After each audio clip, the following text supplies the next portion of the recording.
Hi, everybody, and welcome to TNM Coaching Interconnected Podcast. I'm so grateful and happy to be with you once again. And thank you so much for subscribing, for liking, and for sharing the knowledge that we share on this podcast. And today we have a very interesting conversation around talent. You know, a lot of the times we have received feedback from the clients we coach and train that they're struggling with talent retention.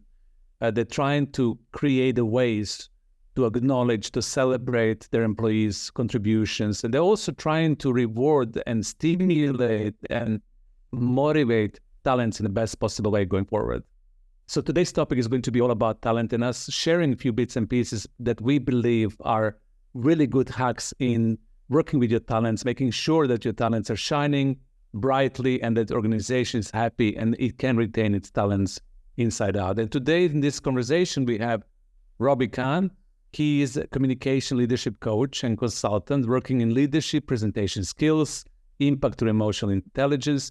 Robbie is also creator of the concept Leader Like You that has been born from Robbie's extensive worldwide experience and research through his company, Kahn.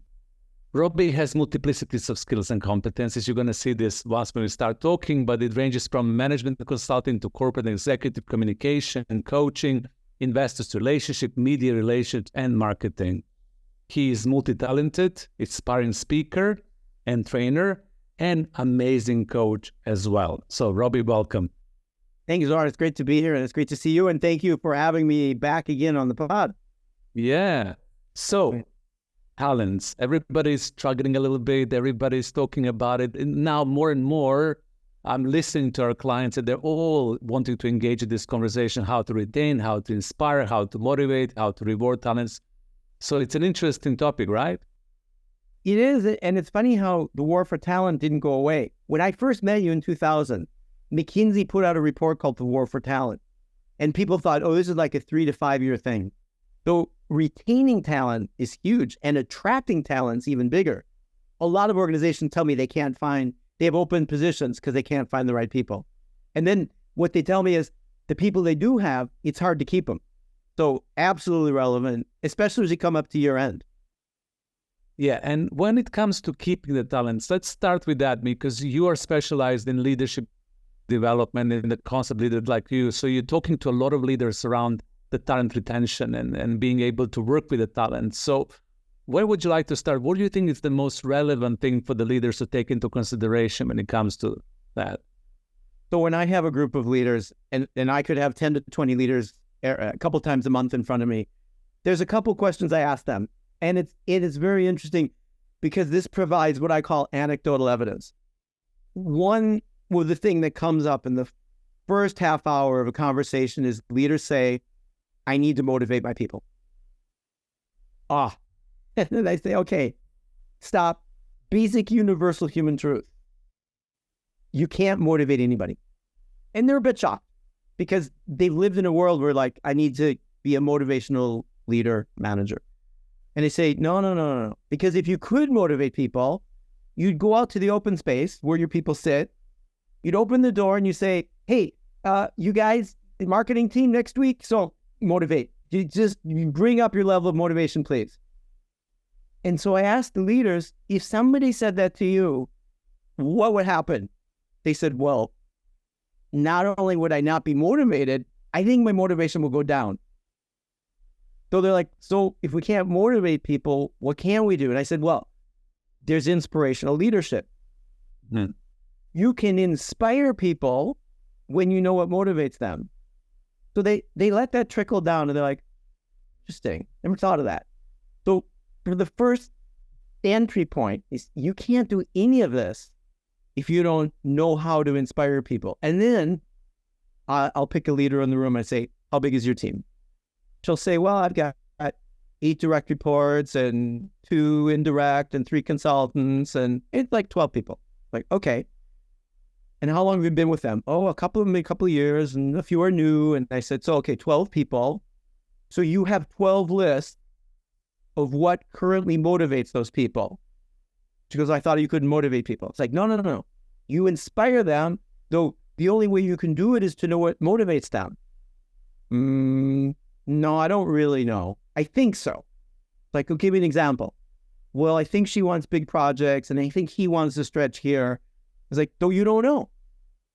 So to recognize and foster talent, one of the first, I guess, the entry point for me is find out what's motivational for your people. And I have a list of conversational starters, which I'll provide you, because a lot of people don't know where to start with it. So this is just a list of things, and asking people, which of these are important, rate them from 0 to 10. And of the 3 to 5, if you had to have several, what would they be? As a leader, once you know what people find motivational, you can do the inspirational job. And then what I suggest to leaders is it's not written in stone. So at the start of the year, maybe something's going on in your life that what was motivational in the year before, and now that can evolve. So you need to keep the conversation warm. Then the next thing I've noticed when I talk to leaders is, how many of your people have a development plan? And I would say, when I have a group of 20 people and I ask them, and there's maybe like 2 people in the room they're like, well, I don't know if it's a development plan. I have a list of things. I have some classes I need to take. So I usually say, just to make them feel good, it looks like less than half. And most people don't have development plans themselves when they come in. And then I ask them, so who here in the room has a development plan with your people? Not often. So then the question is, okay, so if you want to foster talent, you want to retain talent, you want to inspire people, if you don't know how your people want to develop, and if you don't know what's motivational for them, you're basically taking shots at the dark. Just kind of like, I think I'll try this, I think I'll try that. So the objective in the motivational, inspirational conversation is to find this out. And then after that, some form of development plan. Now, when I was in the corporate world, I had a leader, he was 64 and a half years old, soon to retire. And on the annual evaluation form, I remember distinctly, we had filled it out, and he's like, I think we're done. I just need to sign here. And then he says, here, you sign there and we're done. And then he woke up. He's like, oh, wait, personal development. And there's a box. He says, HR put in a new box. So I'm like looking at it from the other side, and I said, oh yeah, there's a box there. He goes, let me look. And he took a class list, a list of internal classes they gave in this company. And he goes, he picked one. He goes, networking. And he writes it in. He goes, networking. And then he says, sign here. And I came home later that day, and my wife goes, how was your annual review? I said, it was good, though. He wants me to take a networking class. My wife said, so is that IT networking or is that personal networking? I was like, I don't know. I'm going to have to find out. So the problem on development is usually we pick a class. Finance for finance people, presentation skills. I'm going to fix your development by you going off and doing some formalized learning. So the piece that I suggest is look at the Center for Creative Leadership, their approach to the 70-20-10. And I don't adhere to 70-20-10, though what that says is the 70% of people's development is by understanding what they're doing and finding out and saying, okay, in your current role, I can't give you a new job every year. I can't increase your pay massively every year. Though I can't give you new projects. I can't give you stretch assignments. We can change the scope and move you out here and get you into new areas. That's in my wheelhouse. Though it also depends on what motivates and inspires people. So finding out for people's next period, where is your 70% is huge. And then there's this sandwich piece in the middle, which is the 20%. I think the Center for Creative Leadership says it's mentoring and coaching conversations, important conversations. It could be with your colleagues. It could be with your boss. It could be with other people in other areas, like doing a Gemba, areas you can learn and grow and reflect. And that is coaching. And then mentoring is getting advice from others. So if we could give people the link to the Center for Creative Leadership 70-20-10, there's just so much out there. And I would encourage it and even request people strongly to talk to your leaders to make sure that you have a 70-20-10. Oh, and the 10%, yeah, forgot to say that. 10% is the formalized learning. That's what my boss went for, the networking. And that's taking a TED, going to TED Talks, reading a journal, trade fairs, observing, taking a class. And with this, I believe you can start the conversation. How does it land for you from your experience as well? Same similar to what you just shared. I think that what you highlighted, the inspiration versus motivation, is super important because, we train to motivate people. And as you said beautifully, people can't be motivated. They need to be inspired from inside out to be able to naturally feel what I really want to do. And the whole model of 70, 20, 10, I think it's so well rehearsed in the leadership and development in HR, but it's not applied in the real life situation. I think still people are struggling in fully understanding how can they create these circumstances, especially in 70%, which is an on-job training, on-job learning, when people are really understanding their job, being able to deepen their knowledge, being able to progress all by themselves. So I think it's a super clear model especially for the leaders who are willing to engage proactively in motivating, inspiring, and maintaining their talents. Absolutely, I'm with you on that. I have some people that don't want a 70, 20, 10. They want to do what they're doing. They're on the production line. They're out there doing this, or they've been. So I encourage people to say, that's okay. Not everybody wants a stretch assignment. Not everybody wants conversations. And though I would let people know in today's ever-changing world that if we stay static and don't develop, the skills we have today may not be what an organization needs tomorrow. So as nicely and kindly and benevolently as one can, let people know how important they are. Sometimes after people hear that, they're like, okay, I can sit down and do it. So I wouldn't leave anybody out in the cold. And if they refuse it, then I'd say, that's okay. Anyway, go ahead, Zoran. Back to you. No, and then my next thing is that communication, plays an important and vital role in talent retention, growth, and development. What would you say on that? Because that's the sweet area of your expertise. Okay, so I remember sitting in a room with you years ago, and we were doing a training for leading elders. And it was up in Denmark, and they said, oh, we forgot to tell you about the logbook. What? And they said, yeah, so leaders need to log their people and people need to log themselves. And when I heard it, I was surprised. I was like, logging? That sounds like, the black book is, I saw you say that and I'm going to log you. You've been logged, man. What I didn't realize at the time is, if you've got 12 people and you're trying to communicate with them and foster and retain talent, you don't remember what they've done.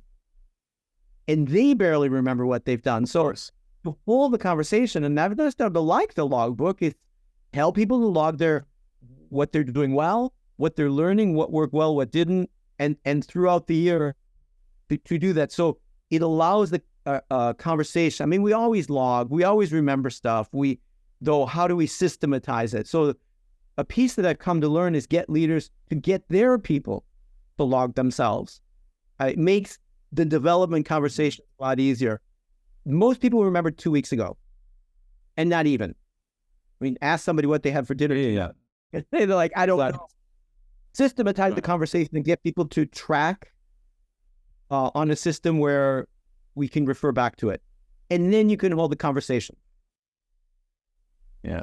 I was just saying, I was talking over you, sorry for that. I was just saying, especially right now when we're all overloaded with the amount of information, our retention and memory, it's always exposed. So a lot of people do report when it comes to their well-being or how they retain information and that they forget things. So logging, those developmental conversations, logging your progression, really being able to document and systematize will help having a productive, fruitful, and interesting development conversation with the leader and the talent, right?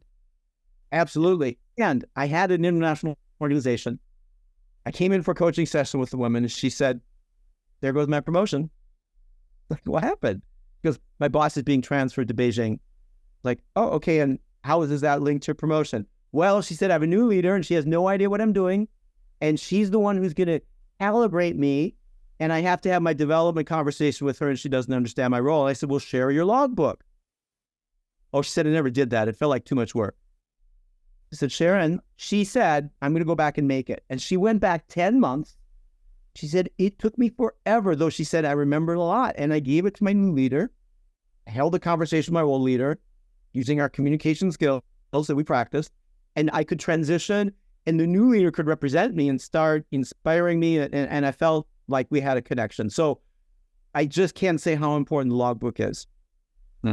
Beautiful. And I really hope people see it for the value that it is. So now, when it comes to leaders practicing communication skills, to be able to have these developmental conversations, to be able to have an inspiring conversation with their talent, what would you suggest to leaders to do, to try, to experiment with when it comes to key communication skills they require? Well, one that's always a stretch is that we have 2 of these and 1 of those. And we should listen more than we talk, and ask questions to people before we speak. The other one is, our colleague, Torkel, said, wait, why am I talking? And when you're holding these conversations, let people talk and tell you, and listen, and be present in the moment, connect, and be benevolent and open and compassionate. I think also being honest and let people know what's possible, not, is hugely important. And a lot of my exercises to get people to stop using button, however. Why? Why is that so important? I know that you're so passionate with the but versus and distinction. So for the audience who are listening to this for the first time, right? I love if you can explain this. So it's, when we hear the word but, our brain remembers all our past conflict. And our brain remembers that, oh, but means that now the person's not being totally open with me, but also indicates that they don't totally agree. And but means that I need to start firing up my fight, flight, freeze mechanism to protect myself. So if I say, Zoran, that's a great idea, but the production team can't do it, but I think it's great. What I'm really saying is I don't like the idea. It can't be done. And I'm just giving you like a little dog bone, a nicey, because you said it. And we tend to hear the but as a landmine word. Okay, then if you can't say but, well, my suggestion is don't use anything. Say, hey, Zoran, thanks for the idea. Pause or comma or new sentence. I talked to the production team. Appears there's going to be 2 areas next quarter that are going to be a bit of a stretch. How about talking next week and see what we can do? So I didn't need but. I just use sentences and on, and probably people will hear all of it if the minute the but comes up, they're like, oh, he doesn't agree. So when we're getting input, and then there's the polite but. Some people will think, if I can't say but, I'll just say however. However is a disguised but. It's a diplomatic however. Yeah, I could. Oh, Zoran, that's a great idea. However, marketing and sourcing said no. So however just means the same. And it reminds people that we're not power with, we're power over right now. And I don't think a power over, power under leader team member is the healthiest. Yeah. So my suggestion is when you're talking to talent, and we're talking anytime, get rid of it. Yeah. Because we also is going to be empowering for them, not for us to use it. And also it's going to call the ownership and their own leadership. They inspire them to become more leaderful within their work life, and also be more engaged, because they will feel this leveling of the power, right? So it's power together, or synchronization of power, instead of being told what to do and being belittled in a way, so not being in honesty. So we have listening, but versus and anything else that comes as a good communication tool to you that you feel leaders need to practice even more when it comes to talking to their talent, especially if they're crucial for them, especially if they're people that they don't want to lose, they want to grow, they want to sustain within the organization. So while being congruent to self, that's be honest who you are and what you need to say. The other one is give people certitude that you have a direction, that you trust what you're saying, that you're coming across with competence, trusted advisor, what I call the leader-like approach. And the one way to do that is with downward inflection. So that people they don't hear questions and doubts, they hear certitudes. So if I say, Zoran, I've been looking at your development, and I think next year we could get you in some interesting projects. So my intonation went up, and the person across from him would be like, this sounds very tentative. Whereas, Zoran, I was reflecting on our development conversation. And for next year, I see 2 areas where we could give you some challenging assignments. And based on what it appears motivates you, I think we'd be at a good intersection. So is using a downward inflection so the person feels there's a commitment there. Whereas if we go up, it's just questions and doubts and uncertainties to people. So be honest to sound congruent. So we're sensitive to that tonality, right? In non-tonal languages, it works across the board. And the minute you think tonal language like Cantonese or Mandarin, Thai, they tell me they get louder at the end. So I don't know because I don't speak any of them yet. Yet. Yeah, downward inflection. I love it. I don't speak them yet. That's an interesting word because when you tell your people, Steve, I see your development area is learning how to delegate and follow up more with your team. Steve says, oh, I can't delegate. He's closed the door. So if we want to retain and foster talent, is to flip it and just say, well, Steve, you don't know how to delegate yet. Let's investigate that. And then it opens up coaching. So I think yet is a huge a net win. And then I have some tools.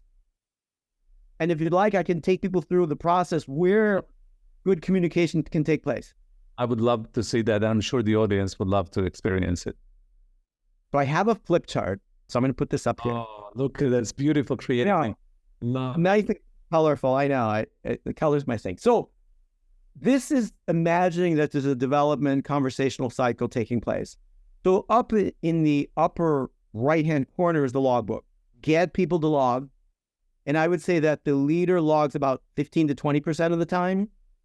So the team member, the talent, they actually do most of the logging themselves. And then periodically, we need to sit down with our people so they know how they're performing.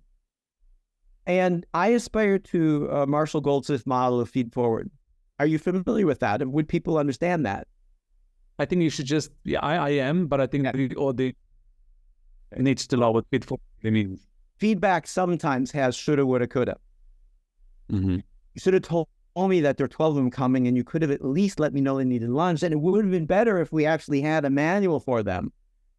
What should have, could have, and would have implies is that you can change the past. I'd love to. I'd honestly love to change the past sometime. We can't. We can only change the present and the future.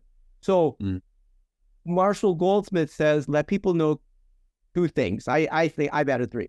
Let them know what's going well so they can reproduce it and so that they understand and they can attach to it and feel valued. Then using and, let them know how they can be even better next time when they do something. And so sometimes our brain says should have, could have, would have. So out of our mouth should come the word next time because nobody can change the past. And then end with an overall compliment if relevant. So I'd say, hey, Zoran, the executive summary was fantastic because it covered everything in one page. It listed the key components we need to focus on next quarter. It talked about raw material price increases, and it linked to the Excel spreadsheet. And you asked for next time. So there are 2 areas where I think we can be even better next time. And Zoran, that would be making sure that we've done the listening to your survey and including that. My sense is I think people are missing the engagement component. And then the second piece next time would be to make sure that we're involving some of the other stakeholders before we publish it. Overall, I think you did a fantastic job. So built in my model is feed forward, whereas feedback can make you wrong in the past and all that shoulda, woulda, coulda. So the model, if I go back to it, get people to log themselves, and then let people know we're going to sit down and talk. So in the preparation phase, and if Zoran, you were my talent and you were in my team, I'd say, Zoran, we're going to meet January 5th. We've set it up. I'm going to start by inviting your self-reflection, how you think the last period went. And again, it could be a quarter, a month. I hope not a year, maybe 6 months, because that's too long. And I'd say, so Zoran, I want to hear how you think you've done, what you think went well, and how you can be even better next time. And now you put the onus on them.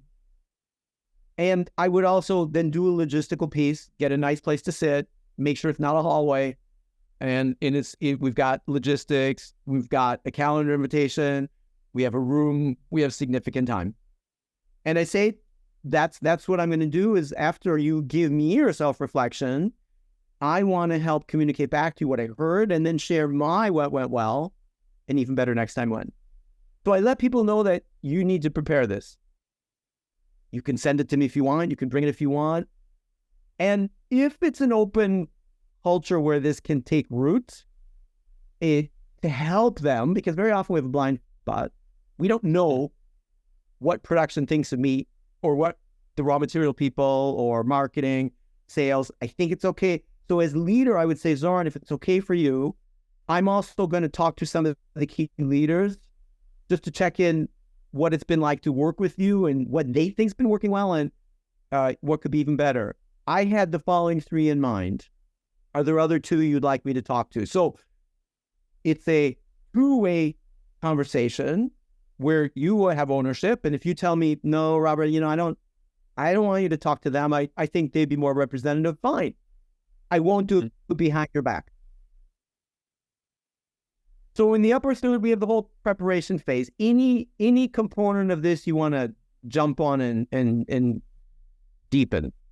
No, I think it's super clear. Let's keep it on that level. Amazing. Right. Then we get to the room. And then what I tell leaders is facts are our friend and speed's our enemy. Oh, go slowly and give a lot of space to people.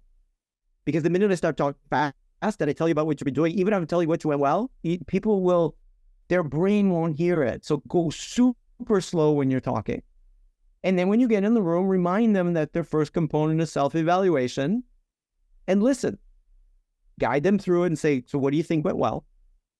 Where do you see yourself next time? What 1 or 2, 3 things do you need to do better next time? Let's log that. Let's work on it. Now, the benefit of the self-evaluation is 2 things. One, they've done some work and they've thought about it. The other one is, are we aligned? If they're like, oh, I think they pulled in that project great, this one wasn't good, though I think it's the opposite. Like, oh no, she's in another world because that project, this one, well, so I can guide my communication with them based on what they're saying. And more often than not, people tend to be tougher on themselves than you will be. It's not because they should be tough, though.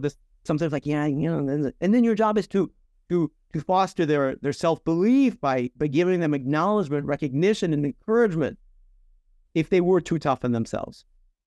Then after that comes my evaluation. Here's what I think went well, and here's why I think you could be better. Now, there's a very small area on fact.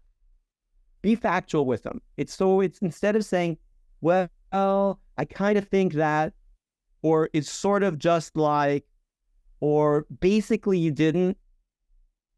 These are other communication words to get rid of.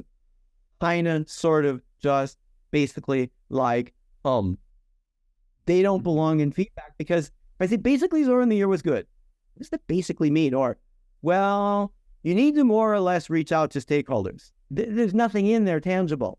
So I remind people that when you're citing facts, it's specific times, dates, places, quotes. I remember we talked about this. And then places, we're coming off the elevator and using I sentences. So instead of saying, Zoran, you didn't do this, and you weren't you, and you said, now I'm pointing, I have a weapon, I didn't notice, I didn't observe, I didn't hear.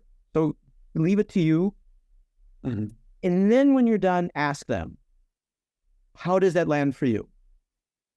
And maybe they'll adjust and go, well, I think you're a bit tough on me on Q1, though I did in Q2. And, oh, okay, I didn't remember that. So you could straighten the story.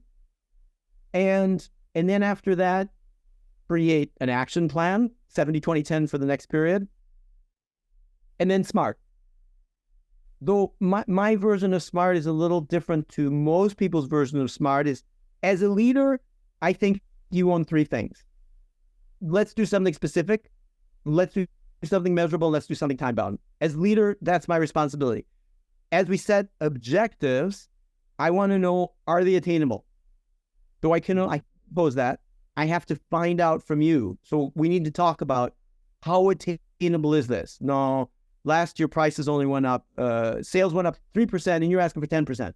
So if you can't attain it, you can't have a conversation. The next one is, do you have the resources to do it? Do you have the relationships in place to get this done? In this team and that team, inside the organization, outside the organization, and is it realistic? Does it mean something to you? And if you don't hold those conversations, I don't think you have good objectives. So that's some communication and tool-based areas. At the bottom, if the leader is brave, I would encourage the leader to ask the team member or your talent and say, Zoran, we've been working together for a year now. How's my leadership to you? Are you feeling inspired and developed, fostered, motivated, sponsored? What's going well in terms of my leadership? And is there anything I, as your leader, could do to be even better next year? And then listen to them. Don't argue, listen.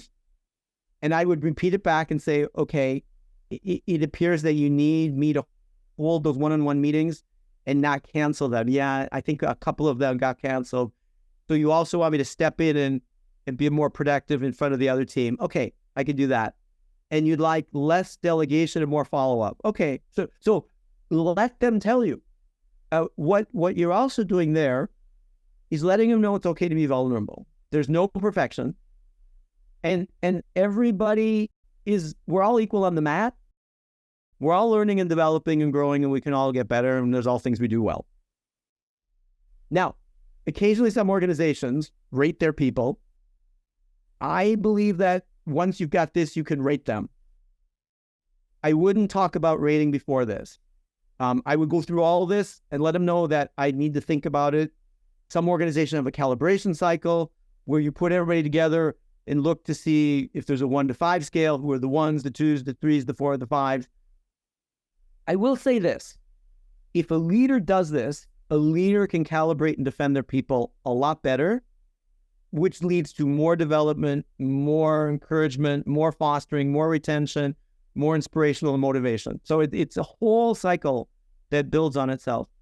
And then after that, the rating calibration, I let them know what they got, if the organization still does that, and thank them. I believe gratitude is a huge piece as well. So in a nutshell, there's a couple communication tips, and there's a tool, and I can't say how much I value people's opinions on this. So I'd love to hear people's comments and questions and dialogue on this. Absolutely. And I'm absolutely sure that people will engage. And for me, the beauty of seeing this visual and seeing this flick chart presentation is that it gives a very clear journey into creating the powerful relationship with the talent in this case, and making sure that this developmental conversations that are crucial for talents, because let's face it, talents do want to grow and develop. They want to expand their skills and competencies. Sometimes we're not able to do this in a way they would expect it to be done. As you said beautifully, we cannot promote them all the time. We cannot give them increases all the time. We cannot, shift them around the organization all the time. There's limitations in organizational systemic structure. But those conversations will be able to connect you to your talents at such a deeper level that the relationship will strengthen, and therefore you will be able to know what can you do to be able to motivate, inspire, and retain your talent. Absolutely beautiful. Thank you, Robbie, for that. My last question for this is that a lot of the times people would love to do this and they don't have time. So what do you say to leaders who are saying, Robbie, Zoran, we're listening to this, we know, or I know I need to do this, but I struggle with time. How do we respond to that? Well, my encouragement is take the time. It appears the first time you're doing it, it's like driving a car the first time. It'll be a bit rocky the first time. You're in unconscious incompetence. You have no idea. You don't know what you didn't know. And then you get to conscious incompetence. Do it. And the more you do it, the less time it takes, because the onus is on your people. And it's do it regularly throughout the period. And I would say it probably take 2 to 5% of your time, though the upside is just a developmental, inspirational shift that shows that you care. And so it takes the transactional side of managing into the personal side of leading. Yeah. Now, so commit to it. It's if you're a leader, it's your job. Exactly. Lead more. Leader, it's your job, and it's a lovely job to develop and grow people. And the more time you take, the more connection you create, and more warmth you display, and you show that you care. So let's leave you with that. I think this was a beautiful, fully intense, packed communication between the two of us, giving a lot of tools. So I'm sure that we can listen to this again and again and again, and unpack bits and pieces that Robbie shared with us today. So Robbie, thank you so much for time us today. It was joy and pleasure to have you. And for the audience, thank you so much for listening, for tuning in. We hope this was elevating, inspiring, and that with this specific toolkit, you will be able to do something very special for your talents, growing them, inspiring them, retaining them, and making them feel good at their work. Thank you so much for tuning in, and bye for now.